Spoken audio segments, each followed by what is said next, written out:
Han Solo, a young, cocky Corellian pilot, seeks a big score so that he can get his own ship, travel the stars, and rescue his friend Kira. The good. The film focuses almost entirely on the criminal underworld of Star Wars. Of course, that's a pretty obvious direction to go in for a Han Solo story. The Empire is present, but doesn't come into play as much. We are in the era between Episode 3 and 4 here, so not having the Empire factor in quite as much feels different, which I appreciate. For the most part, I feel happy with this movie's characters. Familiar characters felt properly portrayed with minor differences due to their reduced age. The new characters are also uniquely enjoyable, and some of my favorite moments in this movie happen because of them. Minor spoiler. Like Rogue One, this film does not start with an opening crawl.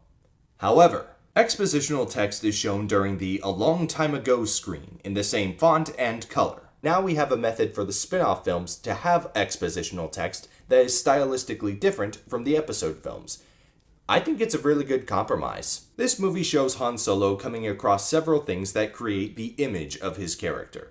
The Millennium Falcon, his DL-44 blaster, his co-pilot Chewbacca, and Lando Calrissian. More importantly, it feels like these moments were used because the story called for them, not because they had all these moments and they had to figure out, okay, how do we write a story around them? Though I do have to admit, there are a lot of important Han Solo things that all take place within this one movie. There are also a few cheeky references to moments from the original trilogy involving these familiar characters. They're not unnoticeable, but I feel like they might fly under the radar for a lot of people because they're played pretty subtly and naturally, and they're still good moments whether you get the reference or not, which, if you're gonna do fan service, that's a pretty good way to do it. The iffy. This movie has emotional moments, so there is some stuff to get invested in. But generally speaking, it was mostly just fun and cheeky. It wasn't a particularly strong emotional experience.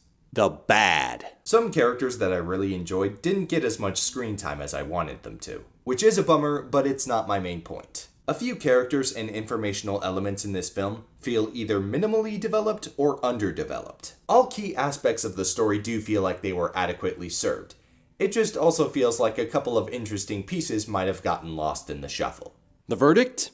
Out of any Star Wars movie that I've ever watched, this is the one I went into with probably the least amount of hype or expectation of whether it'd be good or bad. This film doesn't embody as much of the grandeur possessed by most of the other Star Wars movies, but it does deliver on what it promised. A fun story about the origins of Han Solo. If that sounds fun to you, I think you should go out and give this movie a shot. This is Detective Steve, and it's a good thing I've got a few different methods of feeding my need for Star Wars because we don't get Episode 9 for another year and a half.